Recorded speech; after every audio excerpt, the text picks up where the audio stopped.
Welcome to The Explainer. In this show, we break down big topics into clear, visual stories. So, have you ever wondered about that? Why you'll happily wait in a super long line for one coffee shop, but not the one right next door? Or why you feel this, genuine connection to a company? It's that feeling, right, where you'll pay a premium for a phone with a certain logo, or find yourself defending a clothing brand like it's your favorite sports team.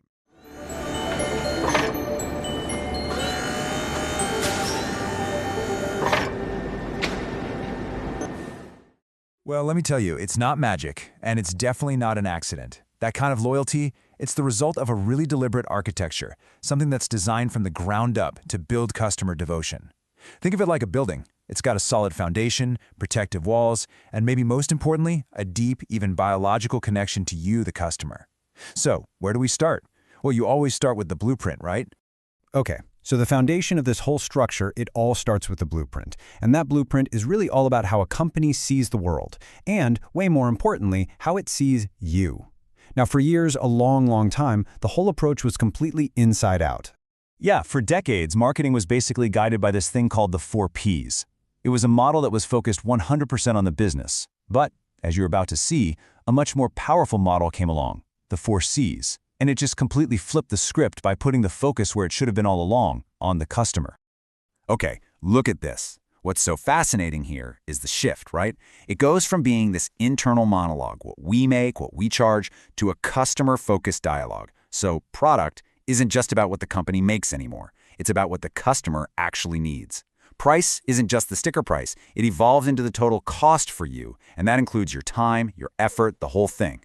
Place becomes convenience. How easy is it for you to get this? And promotion, which was always this one-way broadcast, well, now it's communication, a real two-way conversation. And it's not just a nice theory, The research totally backs this up. Studies show that, yeah, both models can build some loyalty, but the customer-centric 4 Cs approach, it's just way more effective in today's world. It's that simple. It forces a company to start with you, not with themselves.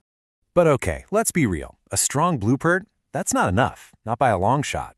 In a world this competitive, you have to protect that customer relationship. You need a moat, a sustainable advantage that literally keeps your competitors at bay. So let's dig into how the best of the best actually build one. Right. So an author named Hamilton Helmer, he actually identified 7 of these powers. And what they are, basically, are these advantages that are super hard to copy.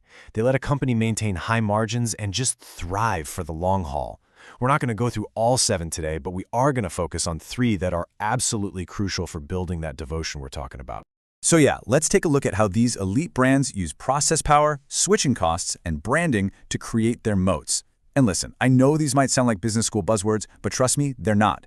These are the invisible forces that are literally shaping the choices you and I make every single day. Okay, first up is process power. So what is this? It's basically about being so incredibly good at what you do and how you do it that it's almost impossible for anyone else to copy you. We're not talking about a single patent or some secret technology here. We're talking about the entire operational culture of the company. And here's the perfect example of process power in action. Amazon. Their whole customer obsession thing, that's not just some empty slogan on a poster. It is the process. There's this famous story about Jeff Bezos keeping an empty chair in meetings, and that chair was a physical reminder that the most important person, the customer, was always in the room.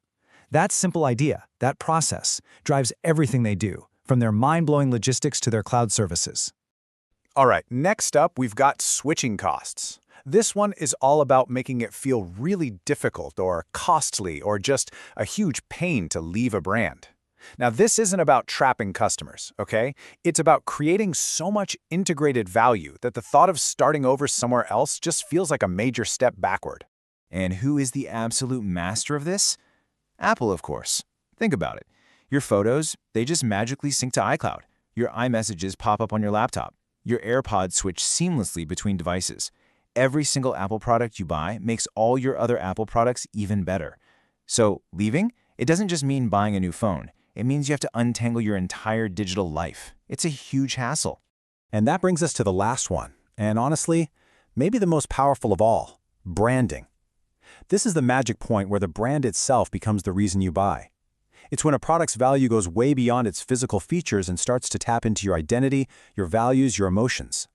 I mean, look at Patagonia. They built their entire brand not just on making really, really good jackets, but on this authentic mission.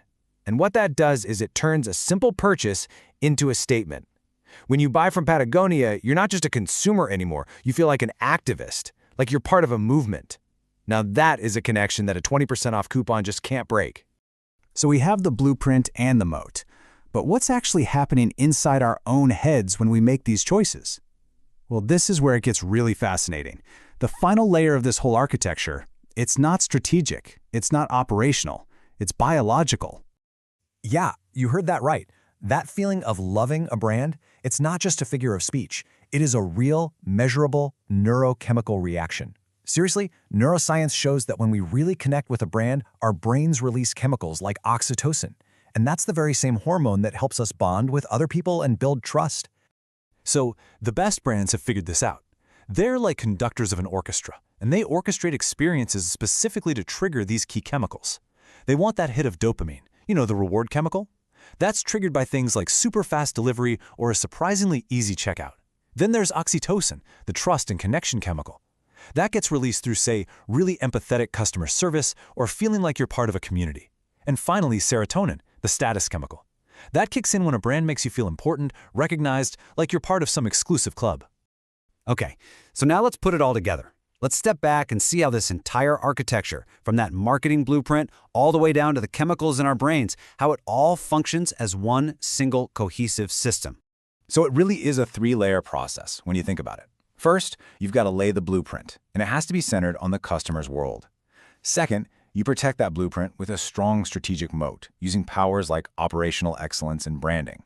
And then finally, you forge that real emotional connection, which turns all that business strategy into an actual biological response in your customer. And this is so important. The crucial takeaway here is that these layers don't just sit on top of each other. They amplify each other. Just think about it for a second. Patagonia's branding moat, it only works because their customer-centric blueprint is authentic, it's real. And that authenticity is what triggers those trust-building chemicals in our brains. You could have a perfect product, but without that emotional story, it's just another thing on a shelf, a commodity. Real true devotion is only built when the blueprint, the moat, and the brain all lock into place perfectly. So, that leaves us with a final thought. A question for you, really. Think about the brands you truly love. The ones you go back to again and again without even thinking about it. Now that you know all this, can you see their architecture? Can you spot their customer-centric blueprint? Can you identify their moat? And can you feel that connection they've so carefully built with you? It's something to think about. Thanks so much for watching.